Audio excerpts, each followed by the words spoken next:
Ya son las 9 de la mañana con 9 minutos.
que en él solamente está preocupado de cuántas ganancias tiene, pero la inversión no existe. Y así otras empresas que están encargadas también de la distribución y de la transmisión. Y los profesionales que están trabajando para Enel, nosotros sabemos, trabajar para grandes empresas, uno no tiene mucho pito que tocar, pero es claro que o no tienen a alguien que piense en la planificación urbana, por ejemplo, o simplemente se lava las manos diciendo, eso no me corresponde, a mí no me corresponde el tema de los árboles, a mí no me corresponde lo que directamente no está asociado a la distribución, pero hay muchos factores que están involucrados.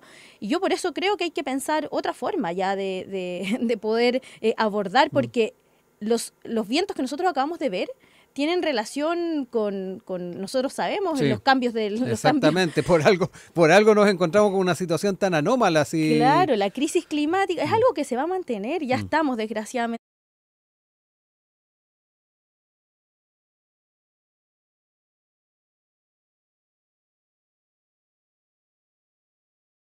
Sucedió antes, o sea, vientos de más de 150 kilómetros por hora, sobre todo lo que siguió en Pudahuel, que superó todo pronóstico. Bueno, entonces empezar a pensar situaciones anómalas va a ser la tónica que vamos a tener que tener, y por tanto una empresa que no quiere invertir en lo que tiene que invertir porque supuestamente no es parte de sus facultades, creo que ya no es la opción. Y por eso creo que tiene que pasar tiene que nacionalizarse, tiene que pasar a propiedad estatal, pero la gestión tiene que estar en los trabajadores que conocen, que saben cómo implementarlo, cómo distribuirlo, pero también en profesionales que puedan incluir esta multiplicidad de factores. O sea, desde el impacto ambiental, recursos renovables, planificadores urbanos. O sea, es mucho lo que se necesita, más, y no solo economistas o especialistas en electricidad o ingeniería eléctrica. Hace falta multidisciplina, dices tú ahí. Sí. Y una gestión que caiga más allá de empresas que lo único que están preocupadas es de cuánto generan, cuánto plata generan, y no cuánta electricidad generan y cuánta estabilidad le dan a esa electricidad que generan. Hay algo que tiene que explicar, además, no solamente las empresas, sino que también el gobierno, que es cómo el país, habiendo dado un salto en energías renovables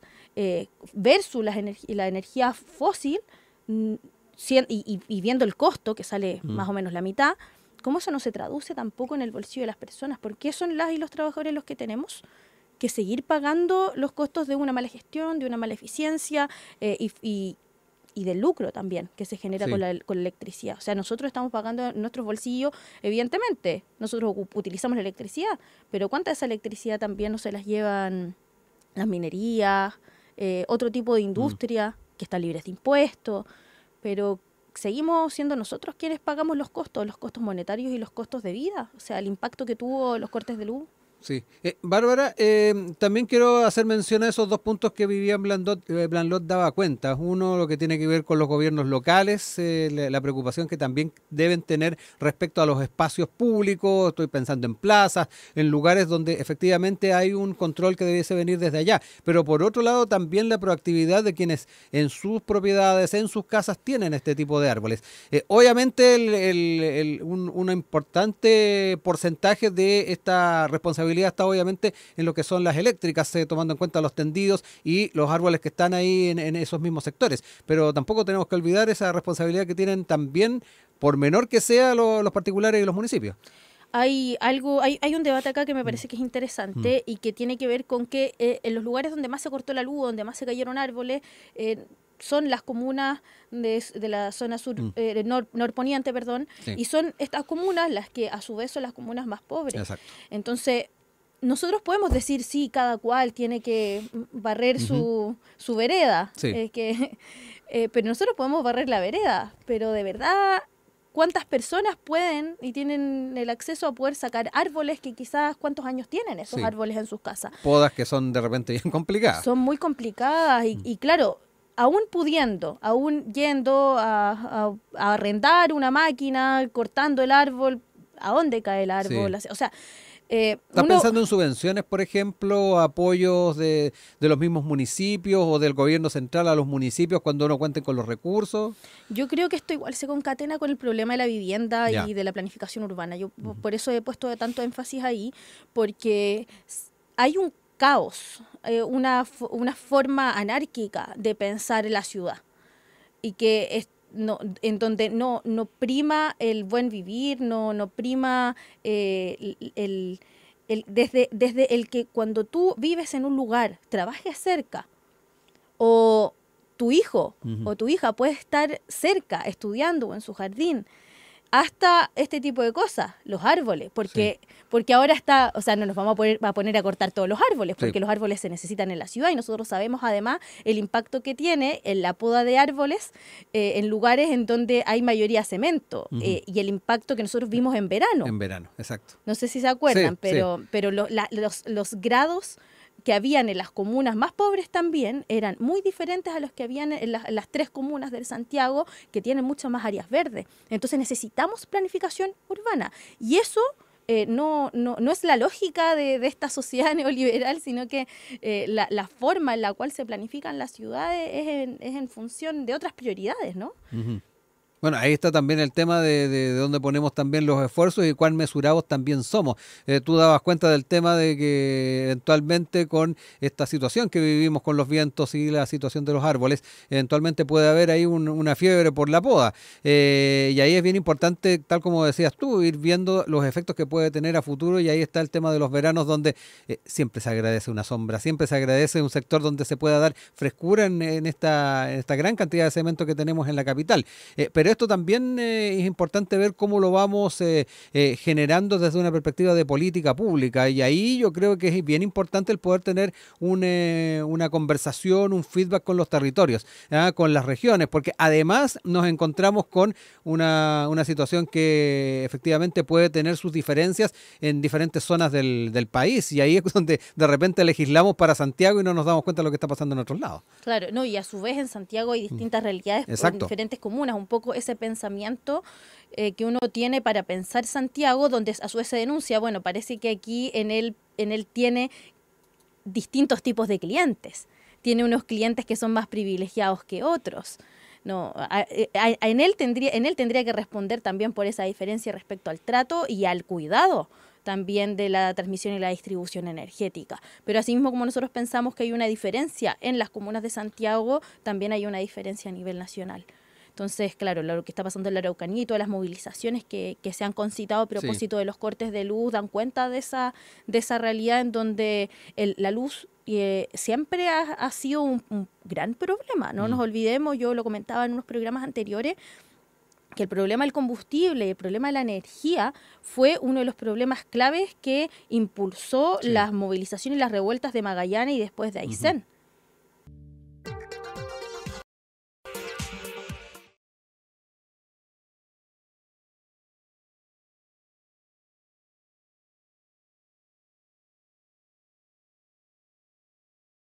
Con nosotros el director corporativo del Instituto República, Patrick Poblete. Gracias por llegar finalmente acá al panel.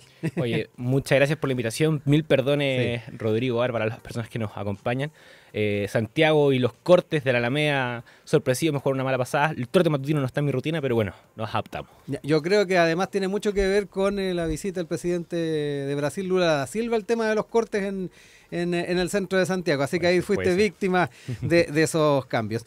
Antes de cambiar de tema, ahí Patrick también me decía que quería hacer algunos apuntes a propósito del tema que estábamos hablando en la primera etapa en torno a los cortes eléctricos, las responsabilidades de Enel y también las responsabilidades que existen en distintos sectores a la hora de pensar en el resguardo del tema de los postes, el tema de los árboles. ¿Qué impresión también tienes tú brevemente, Patrick? Oye, sí, venía atento escuchando el programa por la extraordinaria aplicación de Radio USACH y hay uno de, bueno, dado el tiempo a poner que voy solo al elemento más importante, que es la discusión que se ha abierto sobre la nacionalización, la estatización, la expropiación de las industrias y las empresas que se dedican a la provisión de servicios básicos.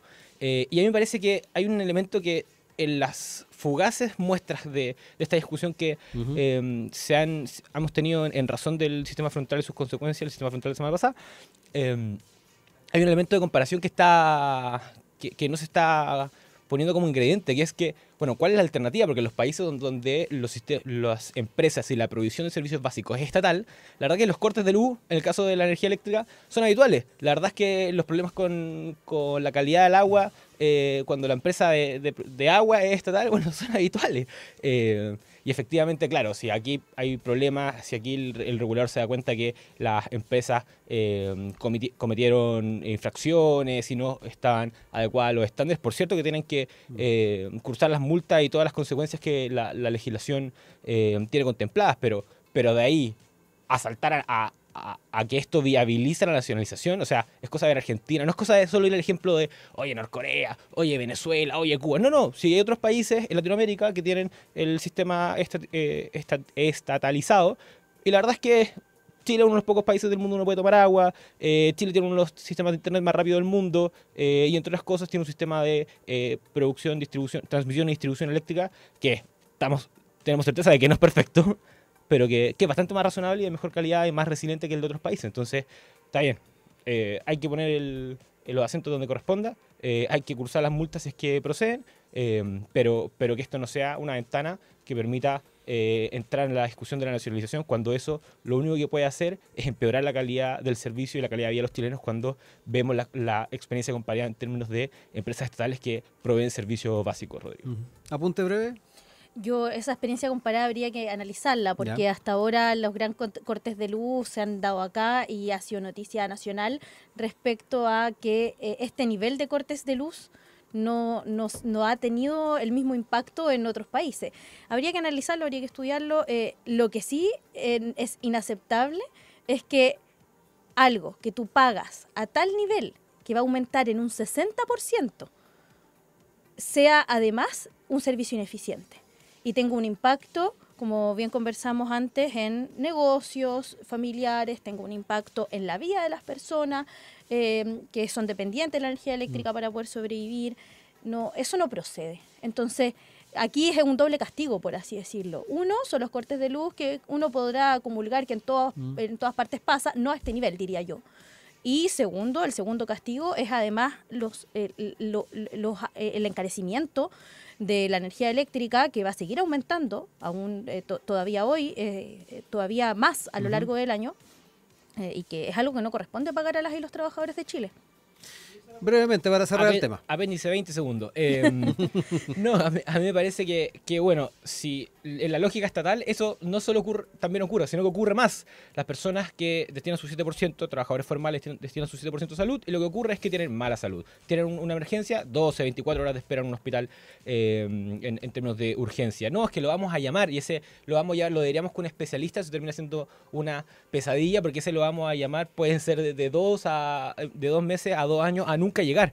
Entonces esa lógica de pagar por un servicio y que luego no recibir, bueno, eso ocurre con muchísimo mayor ahínco en el mundo estatal. Entonces es una discusión que al final de nunca acabar. Si no es que sea perfecto, por cierto que no es perfecto, si es solo que en el fondo la alternativa de que sea estatal al final también te genera una menor resiliencia, una menor calidad, y la posibilidad de que también sea caja pagadora de favores políticos, que es lo que todos los chilenos piensan de muchas reparticiones estatales. No, yo creo que el problema de si es que hay salud que hoy día no responde a las personas, en el caso de la salud pública, la educación pública, es porque gran parte del financiamiento del Estado que tú pagas va a los privados. Entonces, bueno, si tu argumento funcionaría si es que toda esa plata que invertimos los chilenos para la salud, para la educación, para la energía incluso, que también funciona parte con subsidio estatal, fuera efectivamente para poder fortalecer las instituciones del Estado, ahí podría ser medible cuánto de esa plata, si tú la destinas a servicios estatales, funciona. El problema es que el argumento no es medible porque gran parte de eso va al sector privado y eso genera brechas enormes porque el sector privado, además de tener el capital privado, les entregan subsidio estatal. Entonces me parece que el gran problema de la salud, de la educación pública y también energético es que no se invierte.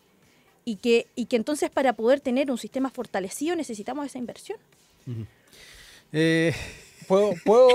2 segundos para poder cambiar el tema. No, bueno, solo respecto porque la vez pasada que discutimos con Bárbara también llegamos al tema salud, entonces, no, solo para observar, cuando salud tiene menos, o sea, tiene cierto nivel de ingreso y se le ha aumentado, pero enormemente el nivel de ingreso a las reparticiones estatales de salud, si se hubiera mejorado en algo la calidad tendría sentido. Entonces, bueno, con más recursos se resuelve. Pero la verdad es que han llegado más recursos a la salud estatal y no solo no se ha resuelto, sino que han empeorado. Entonces, sí, hay un problema de gestión ahí. Yo por eso digo, estatización no es lo mismo que gestión. Yo no creo que la gestión tenga que estar en el Estado. Creo que la gestión tiene que estar en profesionales y en los trabajadores.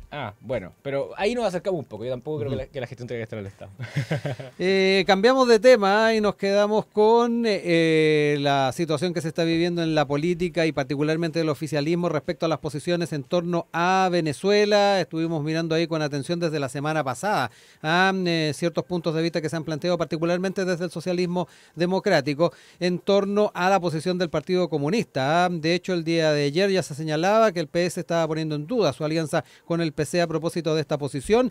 Ayer el senador Juan Luis Castro señaló que en que una coalición que sustenta un gobierno tiene que tener ciertos principios y valores sagrados, y ahí estamos topando con el PC. Yo plantearía también en el socialismo democrático la conveniencia a no de mantener a futuro estas relaciones con el PC así como están hoy día. Esto a propósito de las posiciones. Quería ir mirando también lo que se ha estado planteando y ha aparecido en los medios el día de hoy. Ahí se está dando cuenta de que ha estado escalando esta tensión. Desde el socialismo democrático plantean no ir con el PC a la elección presidencial, es lo que dice el Mercurio el día de hoy, señalado por representantes del PS, del PPD y del Partido Radical, y casi a la par de la crisis en el sector, a propósito de los comicios en que Nicolás Maduro asegura ganó, dice el Mercurio. El bloque desea Apruebo Dignidad, Socialismo Democrático, Frente Amplio había resuelto competir juntos en la municipal, lo que está en duda para 2025. Parte de lo que se está hablando a nivel político. Y lo otro, vamos a mirar con bastante atención lo que se vaya también señalando el día de hoy con la visita del presidente de Brasil, Luis Ignacio Lula da Silva, que va a estar en una visita de Estado, y es bien importante lo que se vaya a plantear en el punto de prensa a mediodía con el presidente Gabriel Boric en torno a este tema. Se está mirando con bastante atención la posición que toman ambos mandatarios. En el caso del presidente Boric está a la expectativa de poder tener mayores antecedentes respecto a lo que es esta elección, los resultados que se dieron antes de dar por ganador al candidato de la oposición, que es lo que han hecho otros gobiernos. Me quedo con ustedes ahora. Patrick, parto contigo para ir analizando este tema y las repercusiones que está teniendo también a nivel interno esto. Claro. Bueno, lo cierto es que desde afuera yo pienso que la partida de Guillermo Tellier se siente en el Partido Comunista. No me imagino a otro que Daniel Jadwe, que siempre fue como el que trajo como desorden un poco a la colectividad, pero esta dinámica de Juan Andrés Lago poniendo una declaración sobre la mesa, después Lautaro Carmona desmintiéndola o moligerando, o sea, hay un desorden que es evidente y eso es lo primero que hay que poner sobre la mesa. O sea, el Partido Comunista de Lautaro Carmona es muy distinto en términos de conducción, de solidez y de sobre todo con la tensión del gobierno, de estar en el gobierno, en términos de tensión, de solidez, es muy distinto al Partido Comunista de Guillermo Tellier. Eso es un primer comentario necesario. Lo segundo es que por cierto que hay un dicho popular que tiene algo de sabiduría, que es dime con quién andas y te diré quién eres. Y por cierto que luego de el show de la dictadura venezolana, que ya no se sostiene, que solo en el mundo, solo con socios que no se asocian con nadie más, tiene sentido. O sea, lo reconoce Rusia, lo reconoce Irán, lo reconoce China, el triunfo de Maduro. Entonces, efectivamente, llegas a un punto en el que la posición del régimen de Maduro es un absurdo. Y en ese absurdo, hoy día en los partidos más, en el fondo, que tienen representación parlamentaria, que están en el fondo de la institucionalidad y, por ejemplo, en el gobierno, de pronto solo el Partido Comunista lo defiende, incluso con algunos ya descolgados. Entonces, efectivamente, eso no es sostenible y lo que está tratando de hacer probablemente el socialismo democrático es desmarcarse porque sabe que el costo es altísimo, con elecciones a la vuelta, si lo que no quieren es pagar el costo electoral. ¿Por qué digo esto? Porque esto no es una postura nueva del Partido Comunista. Entonces, si efectivamente hay un elemento de conciencia, de decir, mira, no podemos hacer coalición con...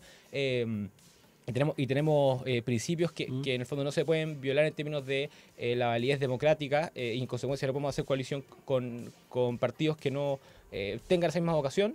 Bueno, el Partido Comunista ahora es el mismo que hace un año, hace 2 años, el mismo Partido Comunista de antes de que se firmaran los pactos y se inscribieran los pactos para la elección de octubre. Entonces, es una sorpresa. Al final del día, yo pienso que esto es una declaración para la galería y no es que efectivamente vayan a cortar relaciones con el Partido Comunista. Al final del día están tratando, el PS y el resto del socialismo democrático están tratando de no pagar los costos que está pagando el PC. Y por último, hay una cosa que ha estado ausente en el debate. Bueno, 2 cosas. Una es que ya es tarde para las actas. O sea, un poco la lógica, no, que muestren las actas, que Maduro muestre los documentos que acreditan su triunfo, eso ya es tarde. Eso era...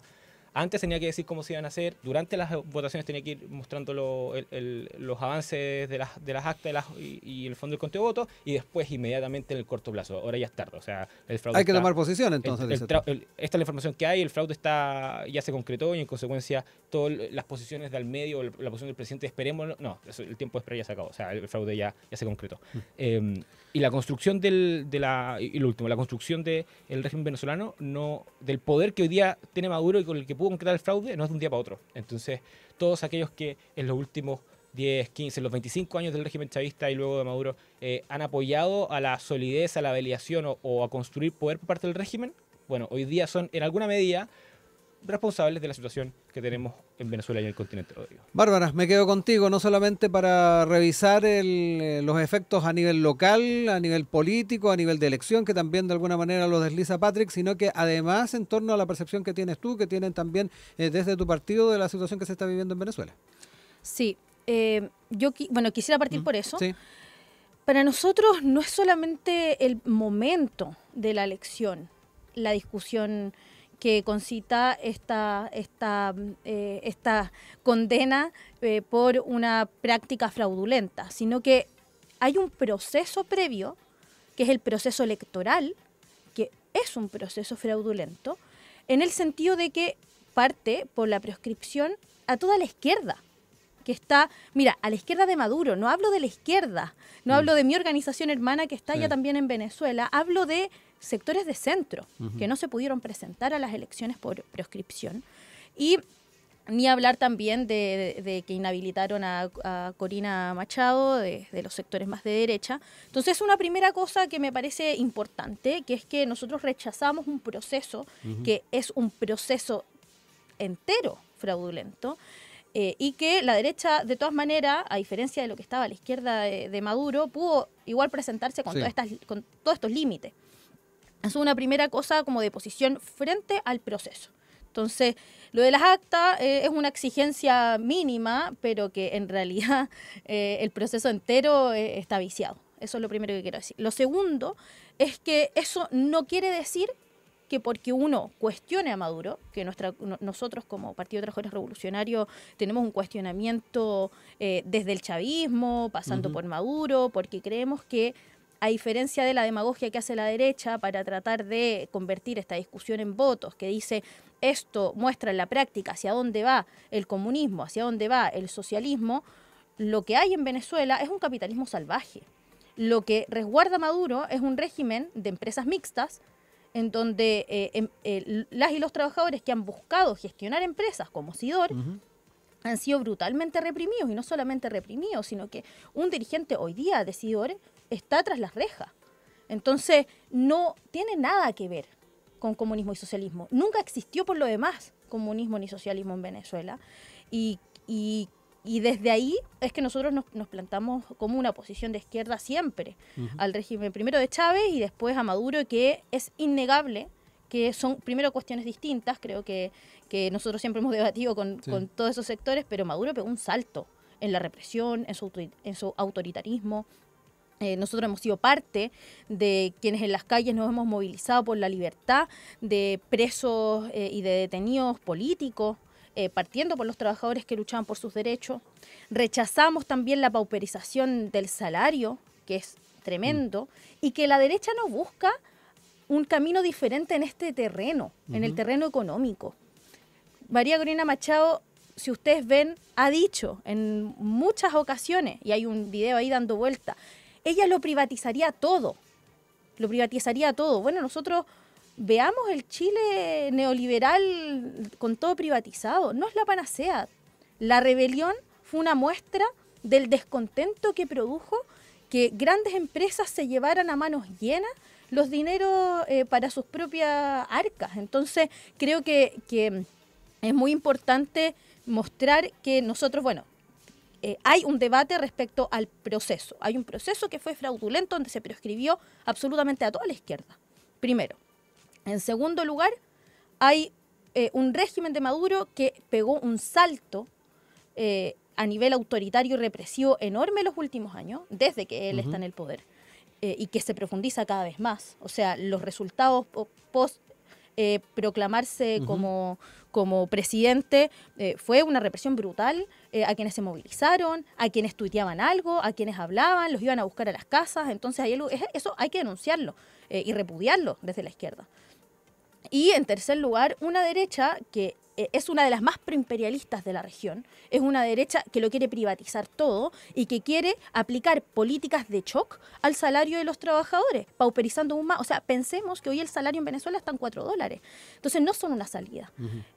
Y desgraciadamente el pueblo venezolano está enfrentado a dos verdugos. Ahí nosotros lo que decimos es que tiene que haber un poder en la movilización de las y los trabajadores, en la organización de las y los trabajadores para poder construir una alternativa distinta en Venezuela. Sí. ¿Y qué posición tiene que tener Chile en esto? Porque ahí también Patrick da cuenta de que tal vez es el momento de tomar decisiones y ya de alguna manera, no sé si apoyar a González como lo han hecho otros países. ¿Cómo lo ves tú? No, claro, o sea, están estos países que tienen la posición de que se tiene que investigar y tiene que, de Colombia, México, claro. Chile. Chile. Claro. Yo lo que pienso es que la situación es muy difícil, la verdad. Se autoproclaman de un lado, se autoproclaman del otro lado, nadie muestra las actas y por eso para nosotros pensamos que tiene que haber una política que apunte al fortalecimiento de una alternativa diferente, que pueda dar una salida a largo plazo. Porque uno puede decir, ya sí que asuma el mundo, pero ¿quién hoy día puede cerciorarse de que ellos tampoco están haciendo un juego fraudulento con sus actas? La verdad es que no lo sabemos. Nosotros estando allá, teniendo un grupo en Venezuela crítico durante años, no solamente crítico a Chávez, sino que como oposición. Eso me gustaría dejarlo claro, como oposición por izquierda. Entonces, no hay certezas. Sí. Patrick. A mí me gusta conversar, debatir, compartir panel con la Bárbara porque dice lo que piensa así, pero clarito. Gracias. Entonces, sin matices. No, claro, porque otros que me eligieron, entonces cuesta más debatir cuando hay muchas medias tintas encima de la mesa. Oiga, bueno, yo tengo mis matices con Bárbara, entonces quiero ir haciendo los puntos. Primero, yo pienso que esta es una posición que es recurrente en la izquierda. Plantean que hay un problema, que el problema es la opresión de unos sobre otros, que esta es la clave de la superestructura, la clave marxista tradicional, y en el fondo lo ajustan al contexto, avanza el proceso transformador, revolucionario, eventualmente en 15, 25 años, 60 que lleva el proceso cubano, decaen o caen, vamos a ver cuánto dura el proceso cubano, pero el proceso venezolano, 25 años. Y cuando decaen, y cuando en el fondo la lógica, el régimen está en el barro, cuando la gente ya no puede vivir peor, no, es que esto no era real socialismo, esto realmente no era comunismo, esto era otra cosa. Entonces, la etiqueta de capitalismo salvaje que pone Bárbara me parece que dista de la realidad. Si, hablando de los videos de Marina Corina Machado que están dando vuelta, hay uno en el que frente a Hugo Chávez y una audiencia se pone de pie y dice, oiga, la expropiación que usted está llevando a cabo es un robo. En Chile ese no es el término de la expropiación. En Chile el capitalismo requiere del respeto a la propiedad privada. Y lo que están haciendo en Venezuela no hay respeto a la vida, no hay respeto a los derechos fundamentales. Menos hay respeto a la propiedad privada. Entonces, no puede ser una cosa más lejana al capitalismo salvaje, no puede ser una cosa más lejana a un libre mercado, a una democracia liberal, a una democracia occidental. Y por cierto que es mucho más cercano a los regímenes, o sea, el socialismo del siglo XXI. Por algo es socialismo del siglo XXI. O sea, ahí puede que no calce con el test de blancura que uno u otro movimiento o partido le quiera hacer al régimen venezolano en términos de si es socialismo puro o marxismo científico o lo que uno le quiera, a la prueba que uno lo quiera someter. Pero por cierto, que es lo más parecido que hoy día tenemos en este continente al socialismo de libro, al socialismo utópico deseado. Entonces, Oye, ¿me puedo meter a ese punto? pero es que déjame Que no se me pierda. déjame repasar, porque pusiste muchas cosas sobre la mesa que no puedo dejar pasar, entonces, o tengo que ir comentando. Entonces, esta lógica de no fue real socialismo, me parece que es la respuesta estándar. Respecto a que es capitalismo, yo creo oye, yo creo en las democracias liberales occidentales de libre mercado. Y lo que tiene en Venezuela no es lo que yo creo. No es tampoco en lo que creen las personas que promueven países de tinte capitalista. Entonces, es una cosa. Luego, esta lógica como la dicotomía Chávez-Maduro. Es un poco la lógica. Estoy escuchando, ¿ah? Claro, es un poco la lógica Lenin-Stalin. O sea, íbamos para allá, pero después llegó otro que nos descarriló. Lo que yo veo es que lo que está haciendo Maduro probablemente lo tendría que haber hecho Hugo Chávez de igual manera. Y por cierto, que todo el proceso transformado, el régimen social, el régimen económico, la captura de los poderes del Estado, todo eso ocurrió con Chávez, no con Maduro. Entonces, esto como de tratar de decir que el problema de la dictadura venezolana es de Maduro, más no de Chávez, me parece que en el fondo se dista a la realidad, es tratar de blanquear un personaje que tiene mucha la responsabilidad de lo que hoy día está ocurriendo. Y por último, lo relativo a la Revolución de Octubre, lo que vimos en octubre del 2019, esta lógica como bueno, es la privatización lo que generó aquello. Yo creo que aquí tenemos una diferencia de diagnóstico. Yo pienso que lo que vivió Chile fue en el fondo, explotó un malestar social en razón de la carencia de oportunidades, la carencia de bienestar, la falta de una perspectiva de mejora. Chile está congelado hace 15 años. Los sueldos no crecen, las personas no ven que van a poder tener mejores posibilidades. El sueño de la casa propia, pero se esfumó. Entonces, al final del día, eso, sumado al oportunismo político de algunos movimientos que simplemente salieron de la institucionalidad y trataron de crear, por ejemplo, un proceso constitucional de facto, bueno, nos llevó a lo que nos llevó. Pero decir que en el fondo fue el régimen de privatización lo que produjo todo ese malestar, bueno, veamos las cifras respecto del resto de nuestros vecinos. Sí. La reducción de la pobreza, la esperanza de vida, y en todos los indicadores sociales, los indicadores demográficos, Chile está mejor que el vecindario, y eso es por algo, no es casualidad. Bárbara, hartas cosas. Ahí tenías obviamente puntos que hacer respecto al primer planteamiento que hiciste respecto a tu visión de socioeconómica de Venezuela, pero además apuntas respecto a lo que es el Chile actual que hacía Patrick. Te dejo ahí la palabra. Sí, mira, yo creo que confunde Patrick lo que es el modelo económico neoliberal, que eso evidentemente no existe en Venezuela ni en muchos otros países de la región, con el sistema económico capitalista. Porque evidentemente puede convivir, como el mismo planteó de Argentina, la estatización de ciertos sectores de la economía con un modelo capitalista. El socialismo no es lo que cada cual quiere que sea. El socialismo es un modelo económico que significa la socialización de los medios de producción en manos de los trabajadores para poder planificar científicamente la economía. Eso no existe en Venezuela ni existió con Chávez. Nosotros nunca hemos apoyado a Chávez, y ahí creo que cuando dice toda la izquierda hace lo mismo, hay como una lógica, no es así. Este punto que debato respecto a que no es socialismo, que no es comunismo, y que digo que la derecha lo utiliza como demagogia, es porque es un punto que hemos nosotros denunciado desde el primer momento. De hecho, lo que hace Chávez es, primero, entregar muchas ayudas sociales, y después, cuando se profundiza la crisis económica, también lo conversamos en otros momentos, sí. Hay un boom de las materias primas, en los 2000 sobre todo, Chávez profundiza sus políticas de ayudas económicas, de financiamiento a ciertos sectores de la economía, pero después se hace totalmente inviable cuando ese boom retrocede. Esas políticas de chavistas se hacen totalmente inviables. Y él, tanto Chávez después como Maduro, en vez de avanzar, por ejemplo, a lo que nosotros podríamos llamar socialismo, es decir, a que los trabajadores pudieran tener las fábricas, gestionarlas con sus propias manos, lo que hacen es hacerse cargo de la deuda que tenían, de la deuda externa que tenían con Estados Unidos, y al pagar esa deuda externa empieza un nivel de pauperización en la vida de todos los trabajadores y el pueblo venezolano enorme. Maduro esa política económica la profundiza. Entonces, yo aquí quiero dejar claro, no es lo mismo modelo económico neoliberal, que evidentemente no existe en Venezuela. Tampoco es lo mismo un régimen político autoritario como el de Maduro con sistema económico. El sistema económico en Venezuela es capitalista y convive con un modelo que no es neoliberal y convive con un régimen autoritario. Entonces, creo que este debate es fino y hay que hacerlo con esa fineza, y cuando yo diferencio a Chávez con Maduro, lo diferencio en el terreno del salto autoritario y represivo que se pegó, no para defender a Chávez. Con Chávez yo también tengo mis diferencias que creo que está bien plantearlas, y respecto, bueno, todo este debate es interesante para pensar también Chile, porque la derecha hace esto, busca mostrar que Venezuela es hacia donde van a llevar necesariamente políticas de estatización de sectores de la economía, pensando también en Enel, por ejemplo. No es así. Lo que hay en Venezuela es hacerse cargo de una deuda externa que para mí no se debería estar haciendo cargo.